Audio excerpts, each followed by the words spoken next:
mais uma vez, juntos aqui, né, com o interesse em aprender um pouco mais dessa doutrina. Esta é uma oportunidade que nós estamos tendo e eu, pelo menos, agradeço muito isso. É um caminho importante para mim e certamente para todos nós que viemos com ou curiosidade ou com entendimento para o conhecimento que viemos buscar.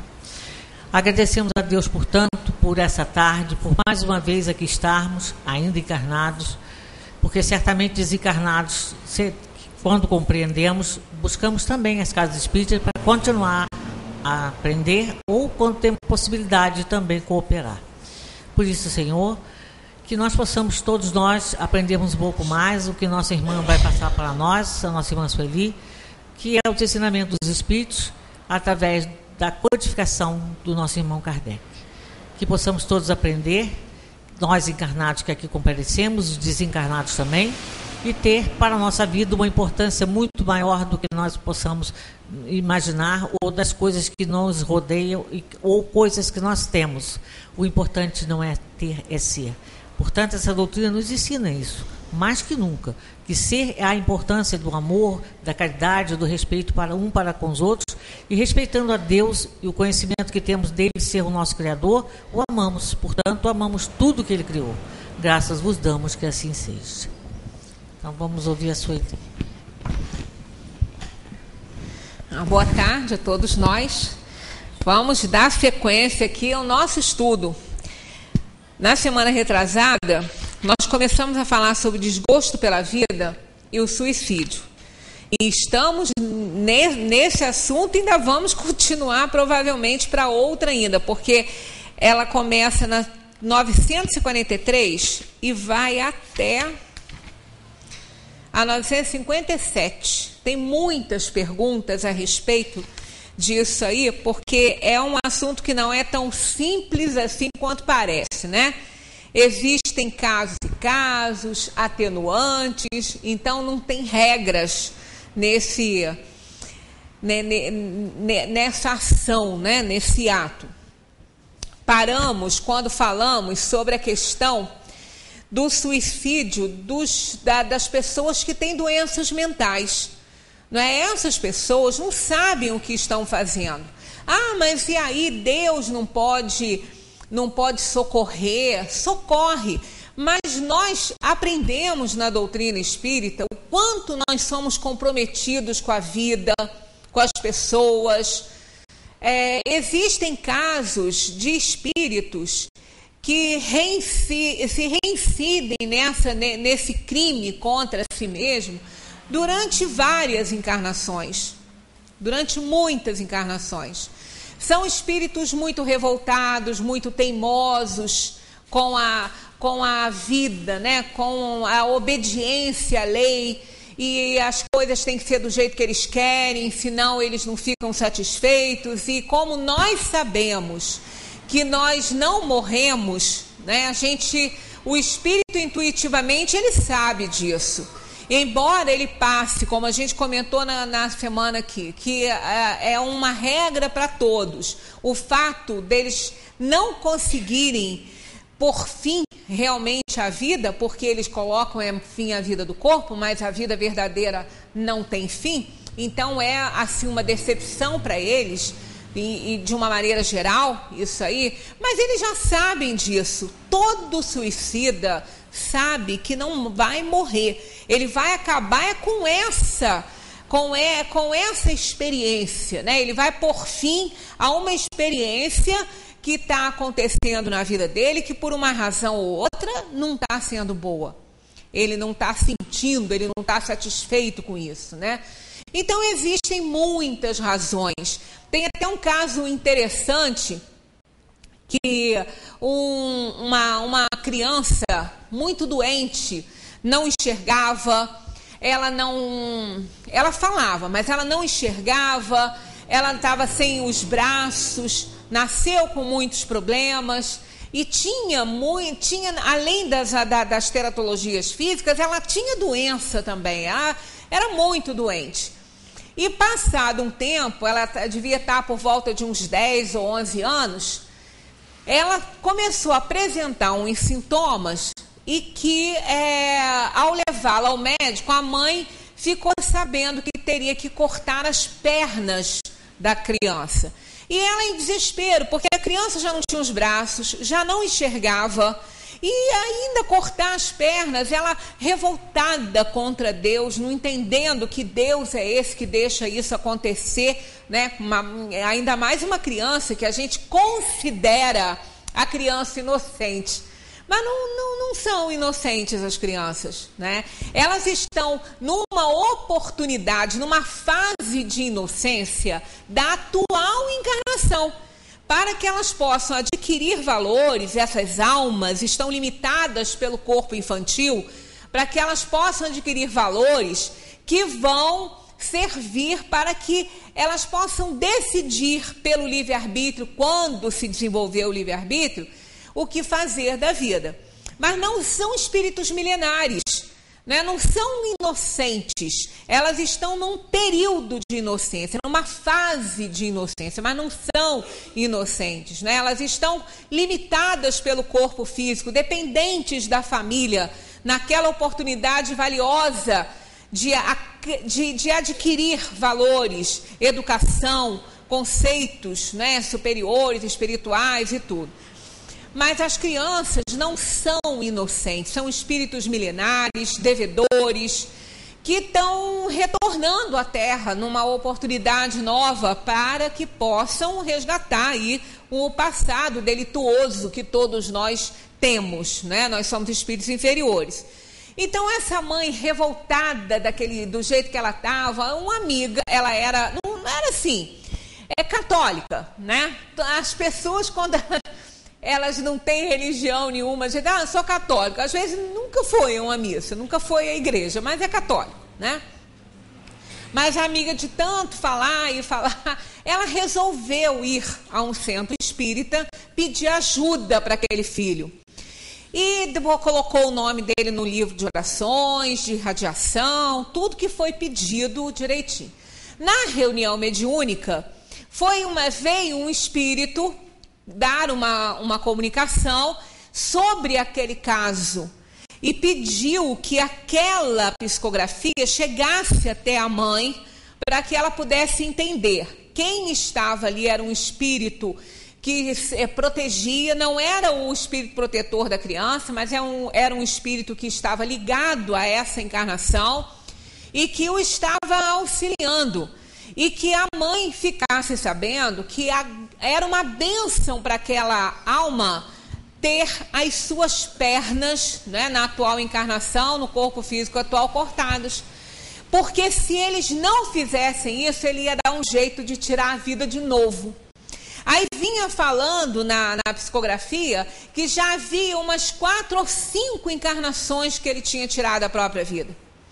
E que ele, na última encarnação, antes dele, aquela que ele estava, né, antes dele reencarnar, aquele espírito pediu um socorro divino que o ajudasse a passar por aquela encarnação sem que ele tirasse a própria vida, porque ele já estava reencarnando com essa intenção.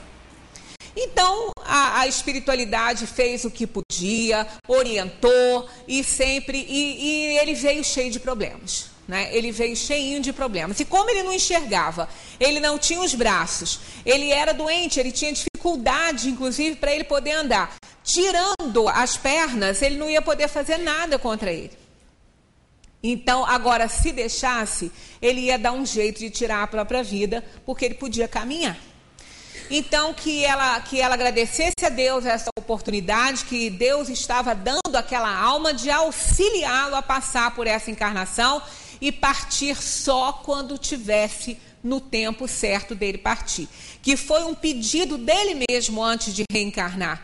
E que aquele espírito que ali estava fazendo essa psicografia fazia parte do contexto. Era uma alma que estava sendo auxiliada, mas é aquela questão, nós temos livre-arbítrio. E os bons espíritos não interferem no livre-arbítrio da pessoa. Os maus, sim. Os maus não ligam para se comprometerem, mas os bons espíritos não fazem isso, né? Então a gente vê que há muitas vezes aquilo que parece uma desgraça, aquilo que parece, não é, que nos revolta contra Deus é a grande bênção que nós estamos recebendo. Às vezes, a melhor coisa que pode nos acontecer é não acontecer o que a gente pede. É não acontecer o que a gente deseja, o que a gente acha que é o melhor para nós, né? Isso até na vida da gente às vezes acontece, né? Às vezes uma pessoa perde um emprego, ela entra num desespero, num pânico, e às vezes pode ser para ela a melhor coisa que podia acontecer, para que ela possa abrir novos horizontes, para que ela possa despertar para novos valores, né? Então, coisas que a gente vê que nos acontecem sem que a gente esteja ali fazendo aquilo acontecer, porque quando também nós somos os autores dessa ação, também não é assim. Mas aquilo que nós chamamos de desgraça, que a gente não tem nada a ver e que acontece com a gente, pode ser a melhor coisa no momento para acontecer conosco. Então,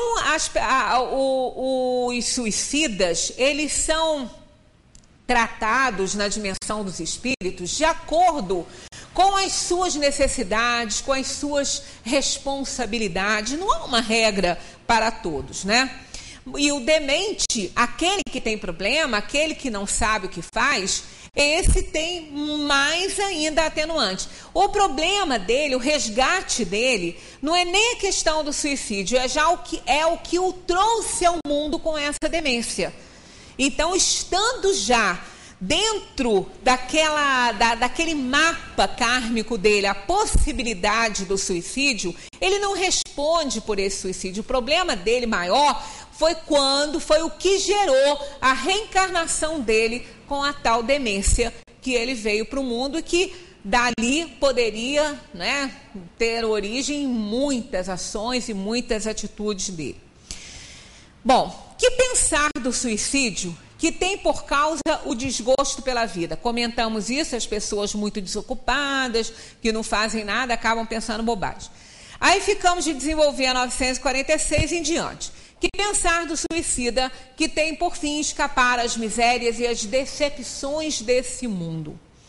Ora, nós aprendemos no Espiritismo que nós não estamos aqui na Terra para fazer turismo, não, para passear, não. Igual quando a gente marca aí umas férias e vai conhecer um lugar legal que não conhece, uma cidade bacana, alguma coisa que possa nos ajudar a passar aqueles dias muito bem, né? Então a gente escolhe um lugar lindo e vai. Pode ser que nem seja tão boa assim a viagem, mas a proposta é essa. A proposta é da gente sair da nossa cidade, ir conhecer uma outra, e dar tudo certo, ficar em bons hotéis, conhecer lugares bonitos e voltar para casa. Bem, né? Isso é a proposta, mas essa viagem para a Terra, ela não tem essa proposta. Ela não tem a proposta de levar os espíritos à Terra para que eles possam se divertir, para que eles possam achar tudo bonito e tudo dar certo e depois retornar à pátria espiritual. Ela não tem essa proposta. A proposta reencarnatória para planos de provação e expiação como o nosso plano e tantos outros que tem por aí é de provação e expiação.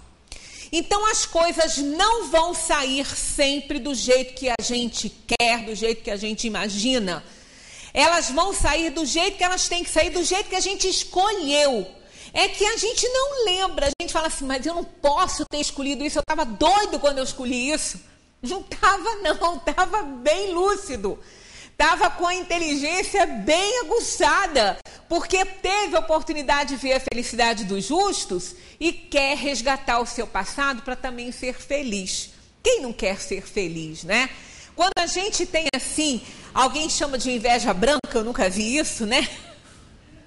Inveja boa e inveja branca, não sei o que é, né? Mas quando a gente fica assim, fala às vezes de uma pessoa que está muito bem, está muito feliz, nem que a gente queira que ela esteja ruim, que as coisas não deem certo para ela, não. A gente também quer estar bem, quer estar feliz, quer estar assim, em paz, não é? Então, quando o espírito, na espiritualidade, visualiza isso em outros espíritos, ele escolhe provações e expiações que possam fazer que ele resgate seu passado, para que ele também seja feliz. Mas isso não vai acontecer na Terra. O espírito vai reencarnar e aqui ele tem uma série de provações e expiações para ele passar. Então ele vai ter dores, sofrimentos, mas ele não vai ter só isso, né? Ele não vai ter só isso. A própria natureza nos mostra uma série de antíteses, né? De diferenças, de coisas contrárias, né? É o dia, é a noite, é o tempo bom, o tempo que não está bom, né? É o sol, é a lua. Então são antíteses, são diferenças, né? E que passam.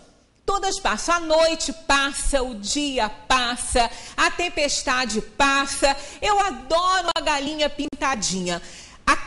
Aquela musiquinha, né? Aquele DVDzinho para criança. Tá no número 3. E aparece a musiquinha da aranha que eu amo, né? A dona Aranha subiu pela parede. Veio a chuva forte e a derrubou. Mas a chuva já parou e o sol já vem surgindo e a dona Aranha continua a subir. É a vida nossa. A tempestade vem, derruba, mas ela passa e a gente escala novamente, a gente sobe, a gente levanta, porque o sol vai surgir. Não é? O sol para se apagar e vai se apagar, mas daqui a bilhões de anos, né? A nossa estrela ainda está muito bem, então vai continuar iluminando nossa terra, nossa vida, dando oportunidades, né? Da gente poder ver essa maravilha ainda. Então tudo a gente tem na natureza mostrando que tudo passa, né? Se nós queremos que a dor passe, também os momentos alegres passam. Não resta dúvida, eles também passam. Nada permanece. A gente tem na nossa organização física essa demonstração também. Se a gente vai fazer, a gente gostaria que a nossa vida seguisse assim, numa linearidade muito boa, né? A rotina nem sempre é ruim, né? Porque se tudo está na rotina é que está tudo bem. Quando a gente sai da rotina, nem sempre sai para melhor, né? Nem sempre a coisa é melhor. Então, estando na rotina, a gente acorda, o nosso dia vai ser rotineiro, não vai ter muita coisa nova, mas isso também não é a pior coisa, é porque está tudo certo. Porque poderia a gente ter que ir para locais que a gente não gostaria, né? Ter atividades que não nos agradaria, que nos faria até chorar. Então, realmente a rotina não é tão ruim. Mas essa linearidade, essa calmaria, né? Como se a gente olha lá no horizonte, a hora que o mar encontra com o céu, que parece que nem se mexe, parece uma linha perfeita, parece pintado. Mas ela não é calma assim.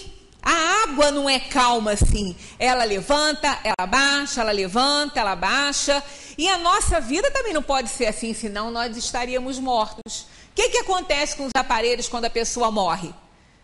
Ele para de pulsar e fica aquela linha toda a vida. Então, um eletrocardiograma, ele é todo assim, ó. Ele sobe, ele desce, porque se ele parar e ficar uma linha, a gente morreu. O eletroencefalograma também, se não ficar assim, ó, se ficar assim, o cérebro morreu. E na nossa organização física, nós também temos o alto e o baixo, né? Nós temos a nossa pressão sanguínea. A gente não tem a mínima e a máxima? Então, tem a baixa e a alta. Então, é assim mesmo, tudo oscila, né? Aí o nosso humor oscila, né? Mesmo sem sermos bipolares, sem termos o problema, né, do mau humor e de repente estar rindo para todo mundo, mesmo assim, a gente tem momentos que a gente não quer rir, tem outros que a gente não quer achar graça de nada, uns a gente quer chorar, mas dali a pouco a gente está ótimo, está sorrindo. Não é bipolaridade, não, é a vida mesmo. Né? Que quando uma coisa nos traz assim uma tristezinha, depois a gente vê que tantas outras coisas nos trazem coisas boas, a gente acaba mudando, né, de humor. Então nós estamos nessa terra para resgatar um passado. As coisas não vão sair do jeito que a gente quer, do jeito que a gente gostaria. Os espíritos falam assim: pobres espíritos, aqueles que tentam sair pelo suicídio, pelas coisas ruins, né, que acontecem na vida, que foi essa pergunta, eles dizem assim: pobres espíritos que não tiveram a coragem de suportar as misérias da existência. Deus ajuda aos que sofrem, não aos que não têm forças nem coragem. Vamos parar nessa frase aqui, porque aqui é sério isso, né? Poxa, nós sempre contamos com a ajuda de Deus, com o auxílio desse Pai, né, amoroso, e aqui a gente lê isso, dá a impressão que a gente vai ficar abandonado e entregue à própria sorte nesse mundo, né? Tá aqui, ó. Deus ajuda aos que sofrem, não aos que não têm forças nem coragem. Aí a gente pensa, mas Deus fazia uma coisa dessa? Poxa, aqueles que não têm força nem coragem são os que mais precisam, e ele vai abandonar, não vai ajudar? Não é assim. Ele não abandona nenhum dos seus filhos, mas nós temos livre-arbítrio. Nós não podemos, a gente sabe disso de experiência na própria vida, nós não podemos ajudar aquele que não quer ser ajudado. Quantas vezes a gente se vê numa situação assim? A gente quer ajudar a pessoa, aconselha, levanta a pessoa, faz por ela o que nem está às vezes ao nosso alcance, mas ela não quer aquilo ali, ela quer ficar na dela, ela quer continuar a fazer o que ela está fazendo. Então, ela pode dar aquela melhorada, mas ela cai de novo, porque ela não tem vontade, ela não tem coragem, ela não quer. Então, não adianta. Aí, o que a gente faz? Abandona? Não, a gente não abandona. A gente vai fazer a distância o que der para a gente fazer. A gente nunca vai abandonar. Novamente, a gente volta àquela questão da parábola do filho pródigo. Ela é tão rica, essa parábola, ela é muito rica, porque ela tem várias lições aí. Quando o filho que pediu, o filho mais novo, que pediu o dinheiro que foi embora, aquele pai sabia que ele ia sofrer. O pai sabia que ele ia botar tudo a perder. Sabia que ele não ia suportar a pressão, a dor e o sofrimento que ele ia fazer. Mas ele tem livre-arbítrio, o pai que tinha dado. E o dinheiro era dele. Então o pai fez a sua vontade. Deu a parte que lhe cabia e ele foi. Mas aquele pai nunca o perdeu de vista. O pai sabia tudo o que estava acontecendo com ele. O pai sabia o que ele estava passando e com certeza não ia deixar que ele perecesse. Né? Ia ao auxílio dele em determinado momento. Mas não precisou que ele mesmo, está lá na parábola, caindo em si. Isso é também fundamental. A gente precisa cair em si. Não adianta alguém falar, alguém aconselhar o outro. A gente tem que cair em si. Nós temos que compreender o fato.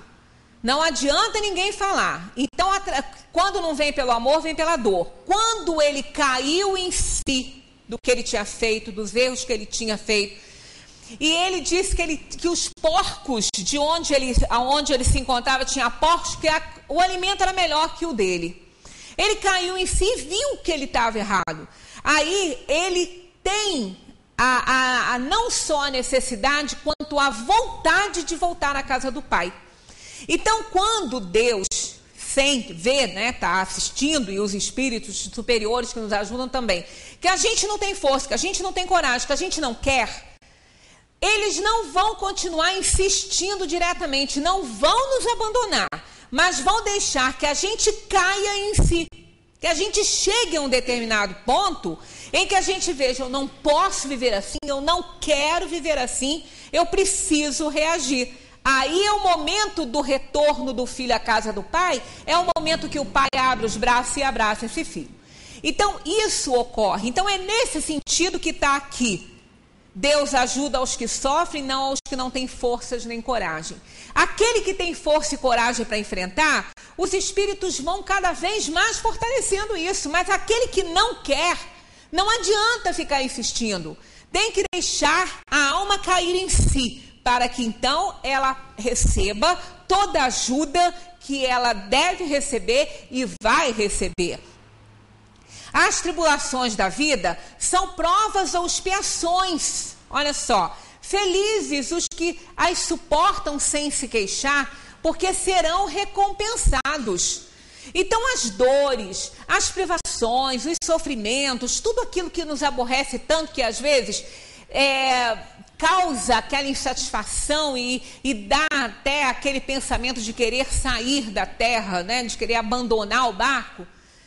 Quando essas dores acontecem, elas têm que ser compreendidas por nós, porque é a provação e a expiação que nós mesmos pedimos ao reencarnar. Então temos que ser fortes para resistir a isso e trabalhar. Aí entra a questão da resignação, que eu vou até voltar a falar sobre esse assunto, porque é muito importante. As pessoas confundem resignação com acomodação. Não é acomodação.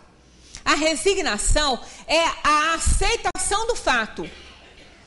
É a compreensão que a pessoa tem de que ela está realmente passando por uma dor, por um sofrimento, que isso tem uma razão de ser e que ela precisa reagir.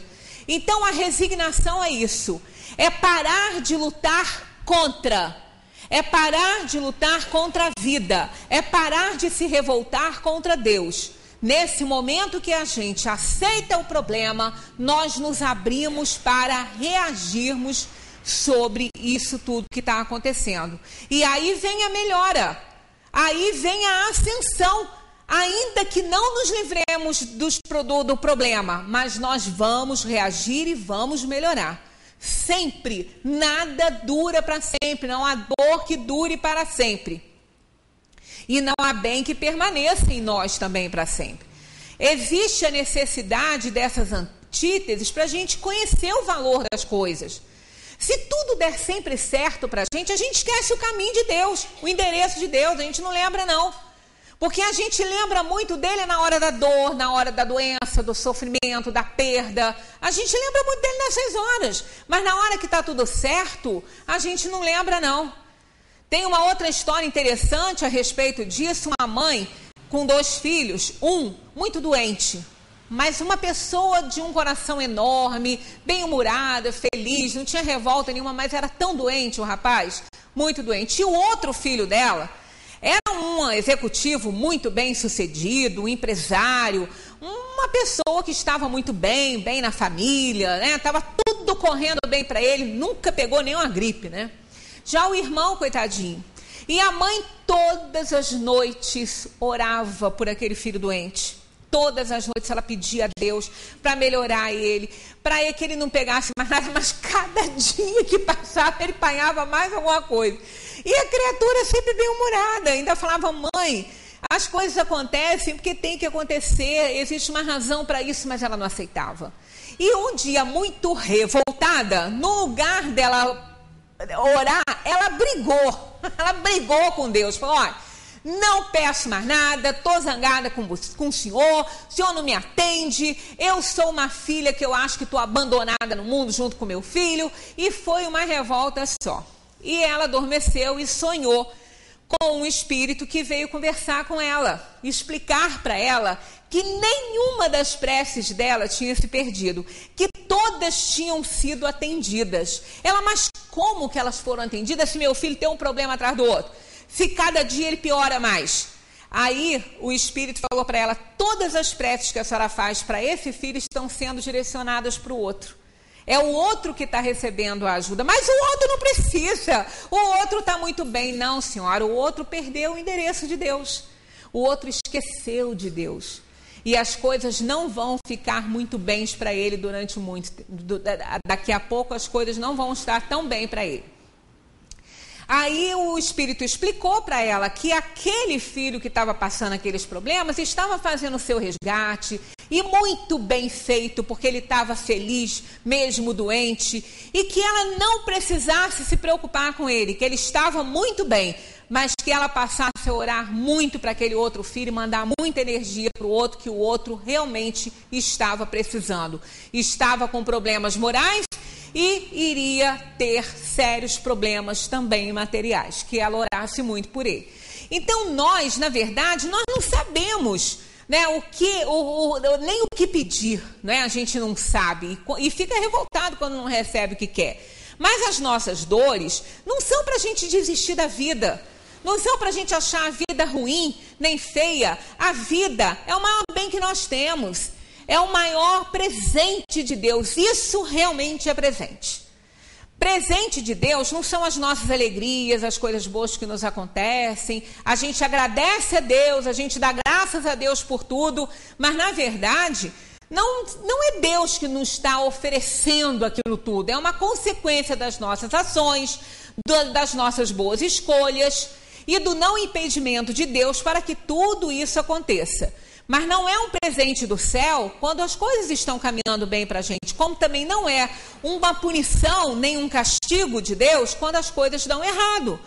Então nós temos provações e expiações para passar. E aí eles continuam dizendo: infelizes, ao contrário, os que esperam uma saída nisso que na sua impiedade chamam de sorte ou acaso.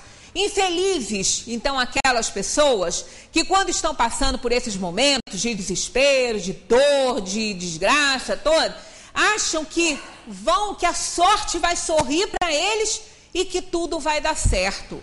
Nem sempre isso vai acontecer, né? Porque sorte e azar não existem da maneira como a gente pensa. Aquilo que é sorte pode não ser. Aquilo que a gente considera sorte pode ser um azar muito grande. Então, a gente não sabe, essa questão de sorte e azar é relativa e nós não conseguimos entender muito bem isso. Mas o fato é que as nossas dificuldades, as nossas dores são necessárias ao nosso aperfeiçoamento e não são motivos para que a gente queira desistir da vida. Os que levaram o desgraçado a esse ato de desespero sofrerão as consequências disso? Eles dizem que sim. Infelizes deles, porque responderão como por um assassínio.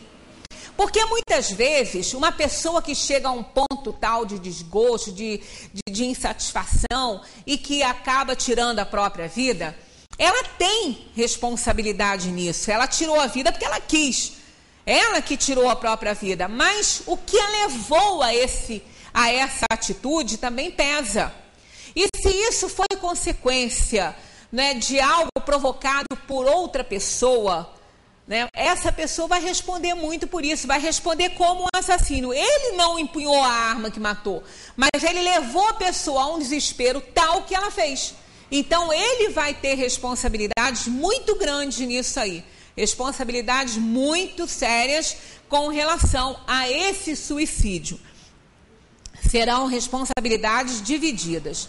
O homem que se vê às voltas com a necessidade e se deixa morrer de desespero, pode ser considerado um suicida?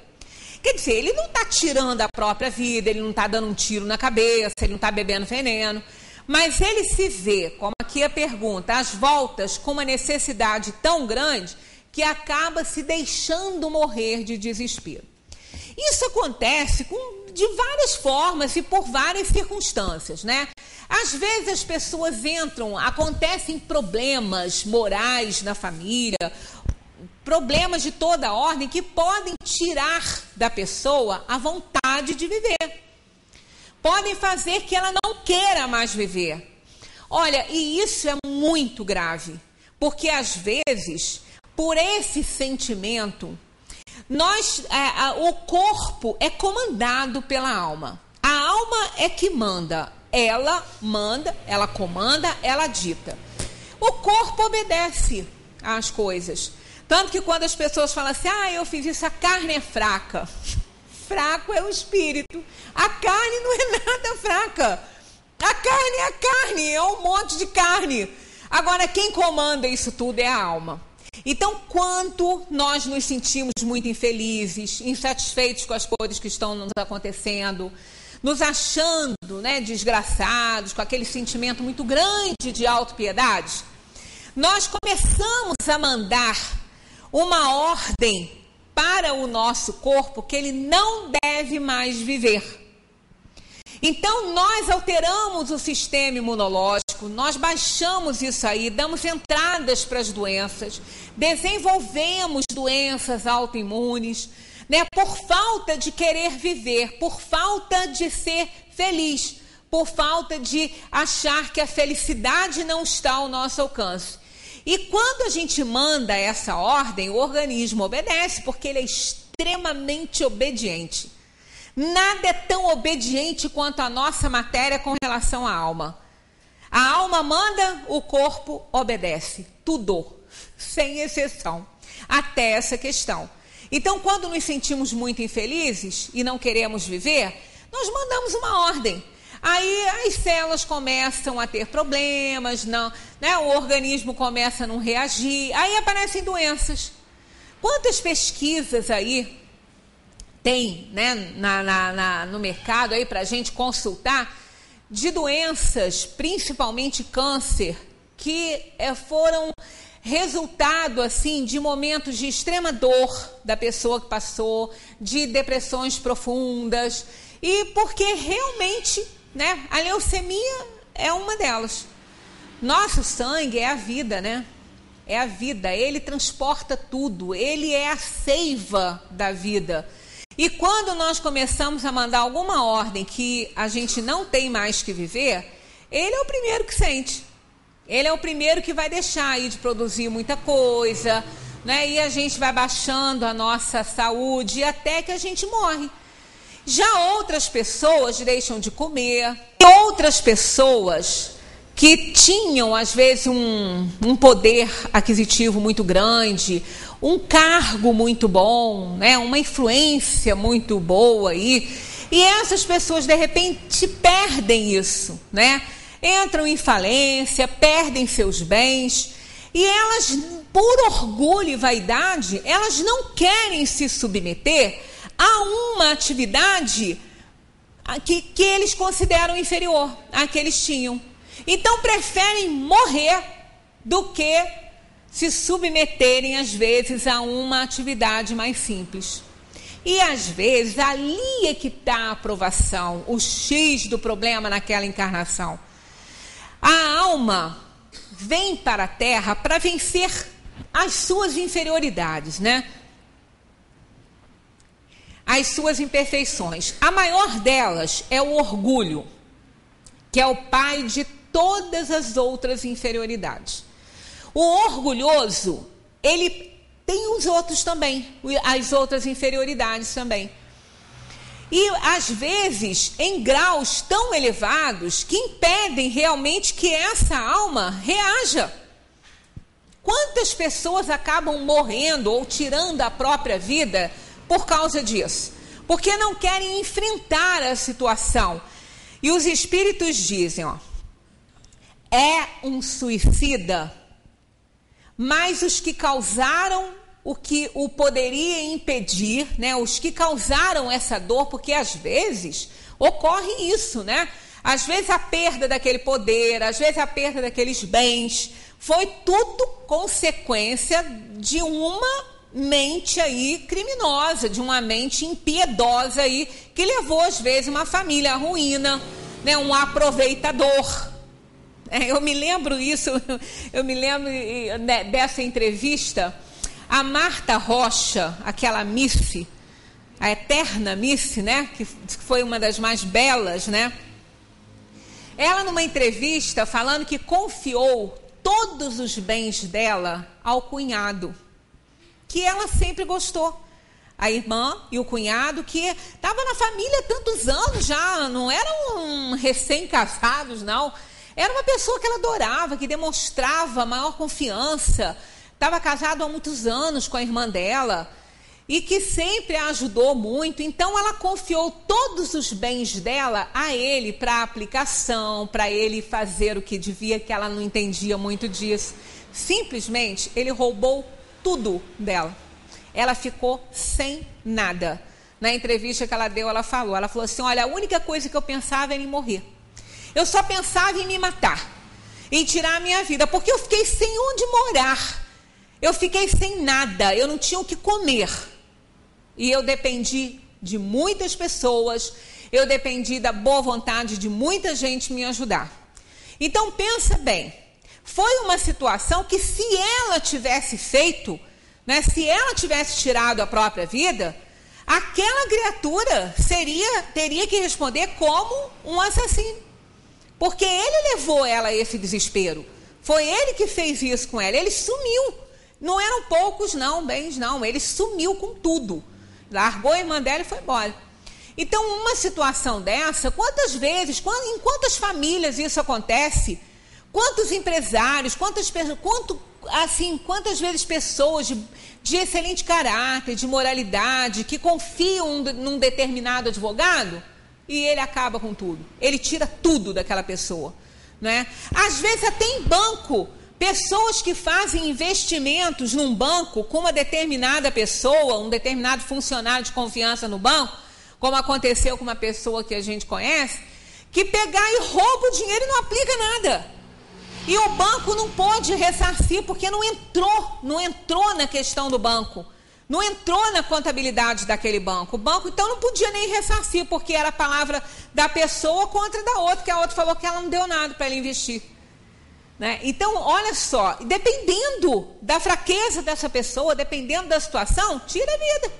Fica desesperado, porque põe tudo que tem na mão da criatura e a criatura desaparece. Ou então diz que ele não botou, que ele não deu. Né? Então, são situações muito sérias e todo aquele que tiver responsabilidade numa situação assim, ele vai responder seriamente por isso. Eles dizem assim, aí aquele que está passando por isso, ele tem um karma para ele cumprir, né? Então, ele é um suicida, mas o que o causou, ou os que causaram, que poderiam impedir, são mais culpáveis que ele. A quem a indulgência espera. Então, claro que esse tipo de suicídio, ele vai ter um atenuante muito grande, né? Porque isso aí é entendido pelos espíritos. E continua assim, não acrediteis, porém, que seja inteiramente absolvido se lhe faltou a firmeza e a perseverança e se não fez uso de toda a sua inteligência para sair das dificuldades. Então, ele só vai ser atendido e vai ter o seu gesto atenuado se ele tiver usado de todos os seus recursos e de toda a sua inteligência para poder se reerguer. Porque só pelo simples fato de ter sido roubado ou de ter tido os seus bens confiscados e ele se matar, isso não é motivo para que ele tenha o seu ato atenuado, não. Ele vai ter que usar de todos os recursos da sua inteligência para que ele possa merecer esse cuidado. Infeliz dele, sobretudo, se o seu desespero é filho do orgulho. Isso é muito importante.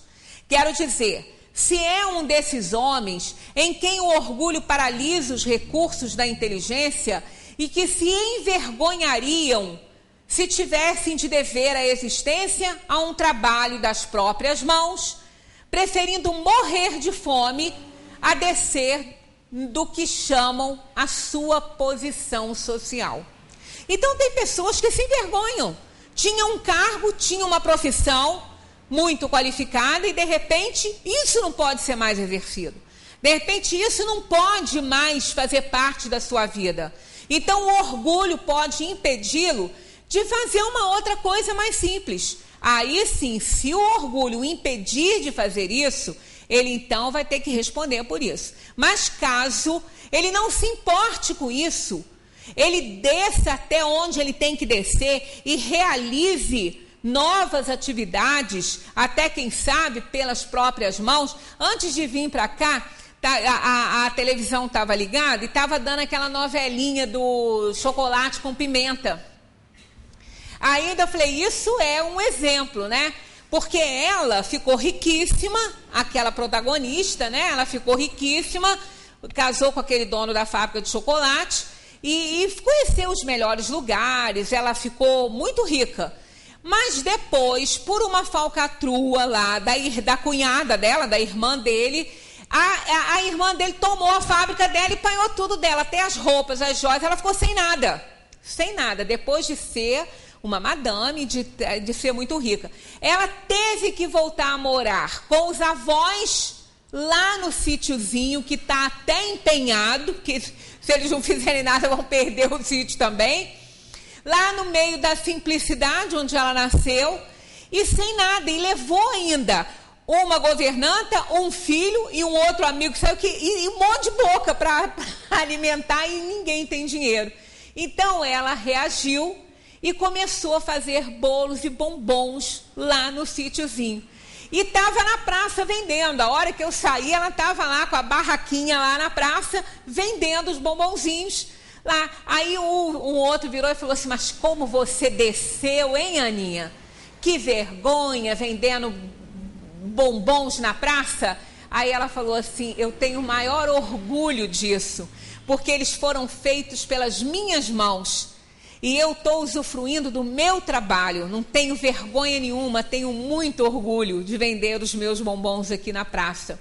Então isso é uma ilustração, né? Uma pessoa às vezes de muito poder, talvez prefira morrer do que se submeter a fazer uma coisa e vender numa praça, né? Ou de casa em casa. Mas isso não é vergonha nenhuma. Eu uma vez fiz aqui uma palestra sobre o orgulho e a vaidade, motivada por uma situação assim, real, que eu, quando era criança, morava perto de uma família muito bem de vida, uma família que tinha tudo, né? A mulher era muito elegante, muito bonita, estava sempre linda, muito bem arrumada. Mas a gente nunca sabe, né, o dia de amanhã. Houve uma separação lá na família, né? O marido deixou a casa, ela ficou com 3 filhos.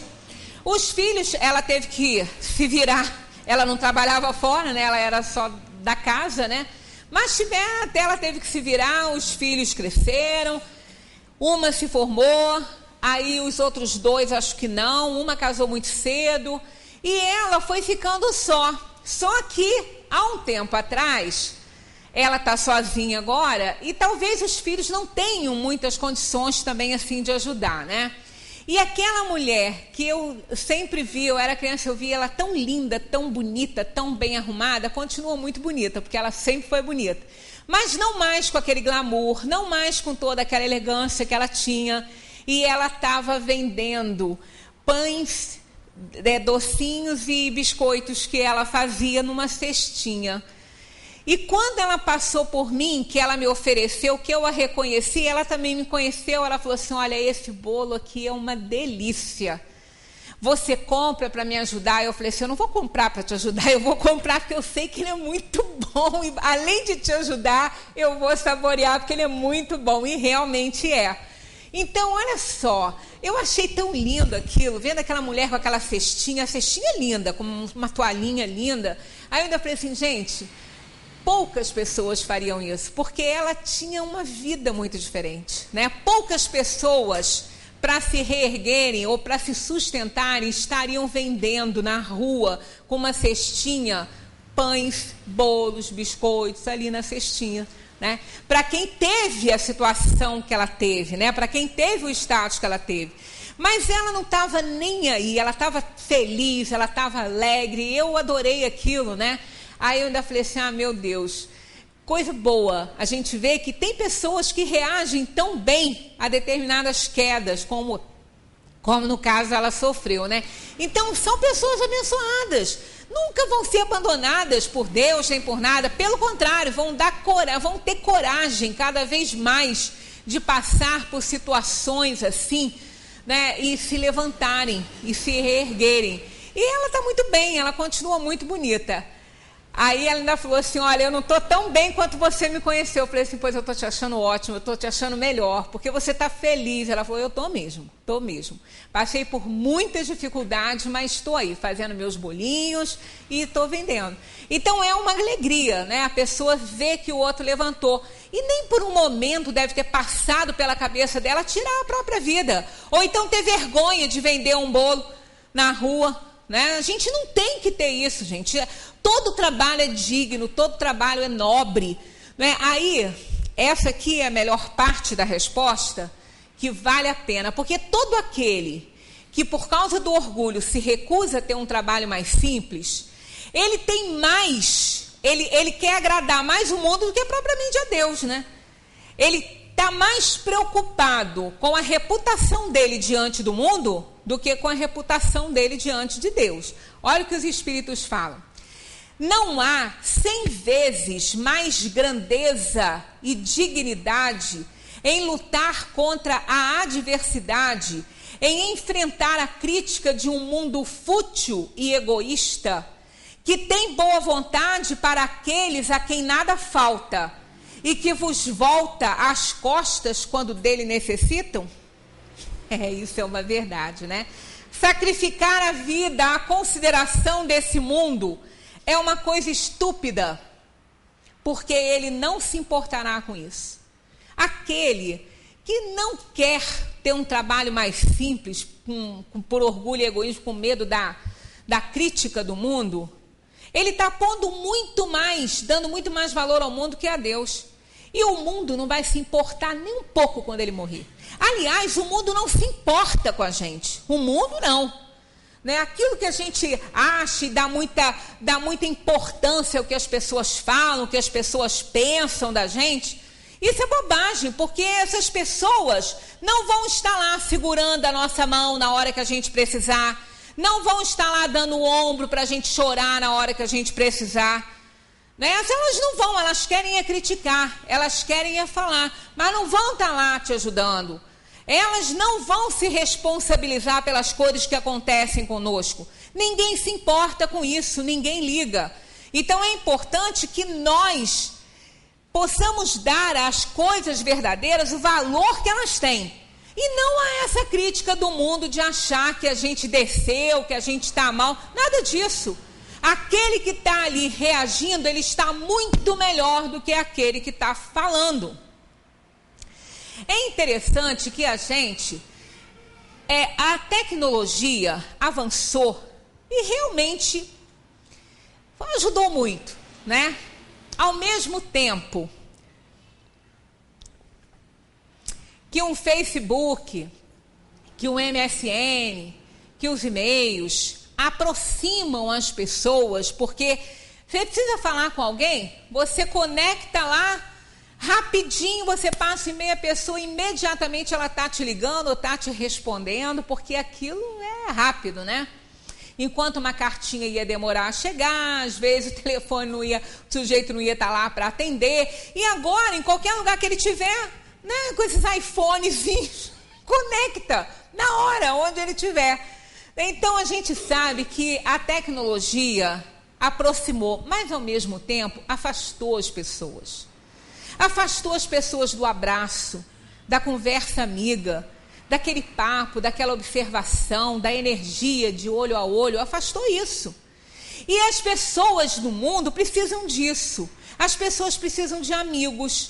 Não é amigo naquele sentido de que ele dá a vida por nós. Aquela pessoa que conversa com a gente, que dá um bom dia, que sorri, né, que olha nos olhos da gente, que faz uma crítica. A gente precisa disso. Né? Hoje as pessoas estão muito afastadas do próximo.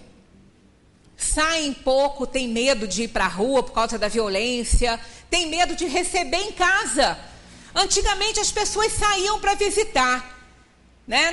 Principalmente mais assim no interior, nos sítios, e a família toda visitar o compadre e a comadre. Ia todo mundo bonitinho, arrumadinho, e o compadre e a comadre, que nem sabiam que eles iam, porque não tinha nem telefone para avisar. Hoje a gente tem que agendar a visita de um amigo. Já repararam? Você tem que agendar, você tem que ligar e falar: fulano, eu estou com saudade de você, você pode me receber? Gente, antigamente um amigo chegava na nossa casa, a gente abria a porta, feliz da vida porque ele estava ali. A gente largava tudo que estava fazendo. O compadre e a comadre que recebiam aquela família ficavam felizes. Aí se sentavam a uma mesa que tinha bolo de milho, pão de aipim, aquele café quentinho, sabe? Aquilo era tão bom, tão alegre, né? As pessoas dividiam suas dificuldades, suas alegrias, e na hora de ir embora, todos iam embora, e a família do compadre e da comadre que recebeu, todos do lado de fora, dando adeuzinho e pedindo para voltar. Hoje não tem mais isso, né? Hoje a gente tem que agendar um encontro com um amigo, porque ele nunca tem tempo, né? As pessoas andam aqui na avenida correndo para queimar caloria e não pode parar. Passa por você, não posso parar. Sai correndo, porque não pode parar, porque interrompe lá, sei lá o quê, dentro da organização física. Olha, desse mal eu ainda não estou morrendo, não. Porque o exercício para isso eu faço lá na academia. Porque quando eu saio para passear. E sabe com quem que eu aprendi isso? Com a minha cachorra. Porque quando eu não saio para ela caminhar. Porque a caminhada que eu posso fazer com ela não vai ajudar em nada ela é muito mais do que eu. Então eu não consigo pegar o pique dela, mas ela sai para passear. Ela cheira matinho, ela cheira o murinho, ela cheira o chão. Todo mundo que passa brinca com ela, ela sai, encontra com a pessoa, abana a cauda para a pessoa.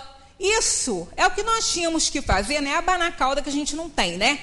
Mas é o que nós tínhamos que fazer quando a gente sai para passear. Viu alguém conhecido? Para, dá um abraço, conversa, joga a conversa fora. Quanto acaso, né? Olha, quantos conhecidos eu fiz depois que eu aprendi a passear. Porque antes eu também caminhava, não podia parar, né? Agora eu passeio.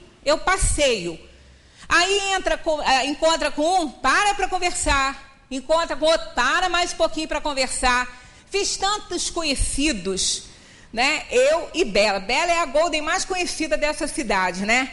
Que às vezes eu passo por alguém, oi Bela, a pessoa nem me conhece, mas conhece a Bela. Isso é o quê? É a simpatia. É uma cachorra, mas é simpática com todo mundo. As pessoas vão fazer carinho, ela retribui. E a gente passa pedindo a Deus para aquela pessoa às vezes não parar porque a gente está atrasada. Né? Falar, meu Deus, tomara que ela não pare, porque é meia hora de conversa e eu não posso. Olha que coisa, às vezes, naquela meia hora de conversa, nós vamos resolver tantos problemas nossos. A princípio, nós vamos ganhar sorrisos, nós vamos ganhar um abraço, né? E vamos descontrair, às vezes o coração estava acelerado, aí deu aquela paradinha, aquela conversa boba, equilibrou. E a gente sai dali mais satisfeito. Mas hoje a gente não tem mais isso. Então a gente não se alegra, a gente não consegue assim, criar situações para ser feliz, porque a gente não dá oportunidade à vida. Vou terminar com um texto muito interessante que tem a ver com o que eu falei aqui agora. Marta Medeiros, que escreveu, eu sou fã de Marta Medeiros, né? Conversando outro dia com um senhor saudosista, ele me contou que quando sua filha tinha uns 10 anos de idade, ele costumava pegá-la pela mão e propunha: vamos dar uma volta na rua para ver o que a vida oferece. Tanta gente aí esperando ansiosamente para ver o que a vida oferece, só que não sai de casa. E quando sai, não tem o olhar curioso nem o espírito aberto para receber o que ela traz. Infelizmente, já não caminhamos pela rua, a não ser num ritmo acelerado, com trajeto definido e com o intuito de queimar calorias. Marchamos rumo a um melhor condicionamento físico, o que é um belo hábito. Mas não flanamos mais. Não passeamos. As ruas estão esburacadas, há muitas ladeiras, o trânsito é barulhento e selvagem, compreende-se. Mesmo assim, a despeito de todos os inconvenientes, é preciso dar uma chance à vida, colocando-nos à disposição para que ela nos surpreenda. Ao sair sem pressa, paramos numa banca de revistas e descobrimos uma nova publicação. Dizemos bom dia para o jornaleiro e ele, gentil, nos troca uma nota, às vezes, de alto valor. Na calçada encontramos um velho amigo, ou um artista famoso, ou alguém que sempre nos prejudicou e hoje está mais prejudicado que nós. Bem feito. Isso foi ela que falou. A gente não devia falar não, mas ela falou. Na rua pegamos sol. Gente, sol ninguém pega mais. A maioria das pessoas estão com deficiência de vitamina D. Todo mundo que vai ao médico fazer check-up, mede a vitamina D, está lá embaixo. Primeiro que não ponha sol porque não sai. E se apanhar, está toda besuntada de protetor solar, porque a camada de ozônio está provocando câncer. E com protetor solar não faz a vitamina D na pele. E o pior de tudo é que nós não conseguimos absorvê-la dos alimentos, não tem. Ou a gente toma a vitamina como remédio, ou apanha sol de manhã. Na rua pegamos o sol. Paramos para tomar um suco de maracujá com maçã. Flertamos. Um novo amor pode surgir de uma caminhada tranquila numa rua qualquer. E uma nova proposta de trabalho pode surgir de um esbarrão num ex-colega. Estava mesmo pensando em te procurar, cara. Se continuasse apenas pensando, não aconteceria. Na rua, o jeito de se vestir de uma moça inspira a gente a resgatar uma jaqueta que não usamos mais. Bate de novo a vontade de ter um cachorro. Tanta gente passeia com cachorro. Descobrimos que é hora de marcar um exame minucioso no joelho porque ele está nos incomodando. A gente só descobre isso passeando, né? Encontramos umas amigas num bistrô e paramos em um instantinho para conversar. E então ficamos sabendo de uma exposição que não se pode perder. Passamos por uma livraria e damos mais uma namoradinha num livro que nos seduz. Ajudamos uma senhora que está saindo com várias sacolas de um supermercado. Não custa nada dar uma mão. Aceitamos o folheto entregue por um garoto na esquina anunciando uma cartomante que promete trazer seu amor de volta em 3 dias. Aí você joga o folheto no lixo, e não no meio-fio, e não na calçada, né? Você compra flores e leva para sua casa. Você observa a fachada antiga de um prédio e resolve voltar ali com a máquina fotográfica. Você entra numa igreja ou num templo, não fazia isso há anos. Reencontra um ex-namorado que passa de carro e lhe oferece uma carona. Você não tinha percebido como estava caminhando e como estava longe de casa. Aceita a carona. Um novo amor não surgiu, mas seu antigo amor foi resgatado em menos de 3 dias. Nem precisou da cartomante. Pode nada disso acontecer, óbvio, mas sem dar uma chance à vida é que não vai acontecer mesmo, né? Então, quando a gente dá uma chance para a vida, ela nos dá muitas chances, muitas, tantas quantas a gente precisa para jamais ter vontade de sair dela, para jamais pensar que a vida não é boa e que não merece ser vivida. A vida é o maior bem que nós temos e do jeito que ela se apresenta para nós, ela deve ser respeitada por nós e devemos, essa sim, agradecer todos os dias a Deus pela oportunidade de estar aqui nessa vida. Muita paz para todos.